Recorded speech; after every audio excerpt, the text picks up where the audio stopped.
Emily Lutke is awesome. She's starting a brand new program for us and coming in as a brand new teacher. Normally, I would not hire someone as a brand new teacher to begin a program. I just think it's hard enough figuring out what to do when you're just beginning. Okay, so today is a block day. So we will start out with a long art class. But she's astounding. What impressed us the most was her attitude is always about what students can do, not what they can't do. Then we'll go out to the grocery store, and as soon as they get back, they'll go to lunch. Right after lunch, job skills, a reading lesson, and they go to gym class at the very end of the day and pack up and go home. I just have so much admiration for this young teacher who just came in and took the bull by the horns. Here's our schedule for the day. The paraeducators get here around 7 o'clock. So you can just go to the fundamentals like you always do, and we wait for the bus. Good morning, Maya! Good morning, Mariella! Good morning, Marvin! School community-based students are students who have significant cognitive disabilities and sometimes physical disabilities as well. And they're not going to special centers. John, honey, you not feeling good? It's a busy day, and it's a long day. You guys go ahead. I'm going to take John down to the nurse right now. John, hon, okay, calm down. We had a problem up in the main lobby of the youngster getting sick. Let's go to the nurse, okay? Let's walk, buddy. And the nurse isn't here yet. Could somebody come and sit with him in the nurse's office? Okay. So, that's sometimes the way we start out our mornings. Hello, everybody. Hello. So the goal of the school community-based program is for the students to gain access to the general ed curriculum, mostly in reading, writing, and math. And then, of course, we have the community-based component, so that when they get their certificate, then they can go on and be very functional adults. Do you need to walk to the nurse with me? One thing that happens with my students, they very much can set each other off. So for instance, when John came in and got sick right away, that will frequently result in other students feeling sick all of a sudden or being upset. It's very intense the first year. You have a new teacher who is managing quite a few things at one time. Show me where your hands are supposed to be, not on my head. That's right, Marvin, at your sides, let's go. Even in the school community-based program, expectations are very high for all students, so that puts a lot of pressure on teachers. Moving to the art class is always harder. I just wish it didn't happen first thing in the morning because this is my planning period. So.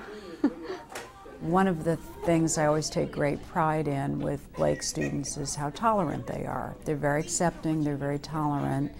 And the response I see from our kids is, okay, yeah, these are kids in our school. Yeah, they may be a little different, they may have some different needs, but you know, so what? That's cool. Thank you for turning around, okay? Yeah, he did. The rest of the day, no hugs, hon. Let's do high fives. Miss Lutke has those students 7 hours a day. They're learning to be adolescents, so you have that kind of behavior. Because John's not feeling well, and he said he wants to make a card for him so he'll feel better. So she is going to be seeing a whole gamut of emotions throughout the day, probably more so than most parents would see. I really want them to be able to succeed, particularly in the workplace.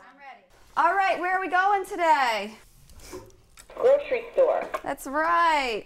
I think grocery shopping in particular is just a very important trip. It's an important place for students to be able to feel comfortable, and most of my students are working on different skills. So we'll say hi to the clerk. Hi. That's right, Miss Maya. Hello. You ready to go grocery shopping? Can? I don't know. What do you want to buy? What is that? Nothing. A carton? Good job, Tom. Why don't you ask him your question, Brandon? Where are Salt. 7. Go ahead. Good. Cents. Very good. Now here's the part where we have to weigh something. Put them down. Every day is different. Every day I kind of have to attack the problem in a different way. So I'm still learning how to really address all of the academic and behavioral needs of my students on a daily basis, but I'm also, as a first-year teacher, a bit overwhelmed by how much I need to learn just about the school system, like what form I need for which purpose, how to find the form, who to ask. I mean, those are things that I think are just going to come with years of being in the system. I have to go down and feed Maya.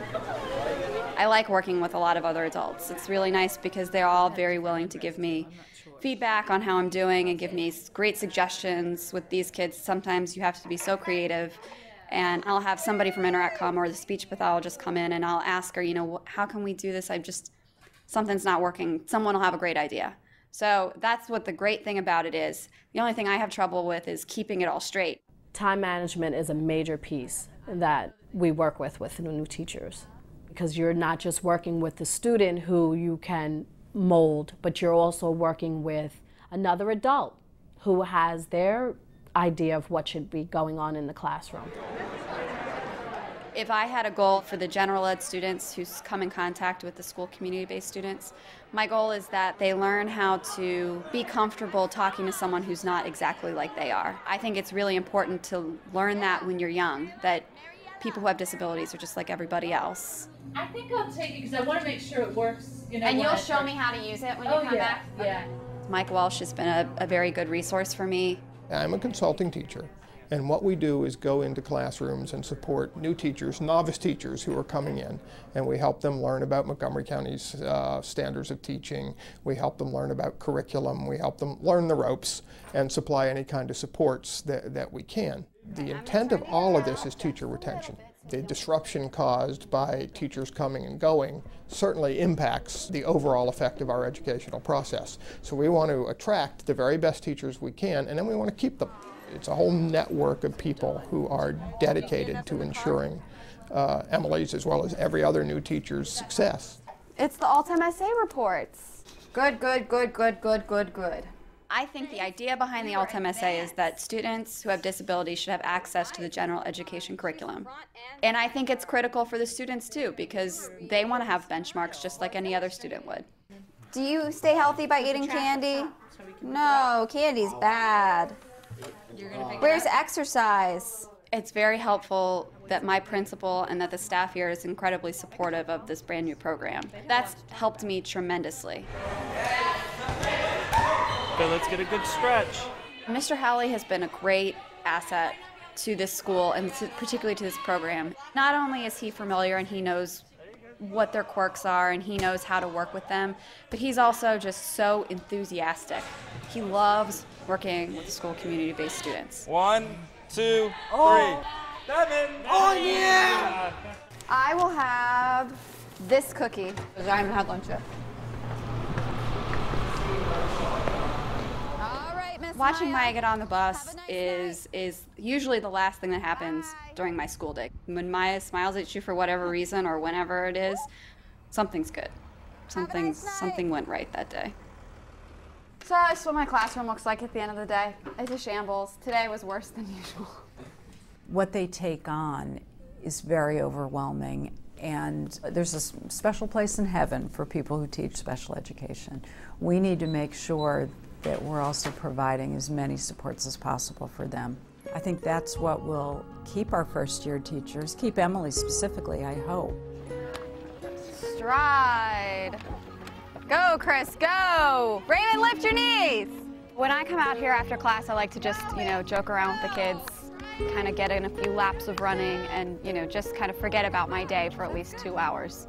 It's a major stress reliever. I love coaching. I'm really, really glad I made that decision.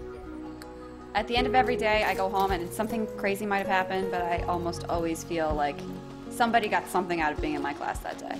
That makes me feel good, because the more that my students do and show people that they can do, the more people are going to expect them to learn and to behave beyond expectations. So let's open up our book. I need to see you reading.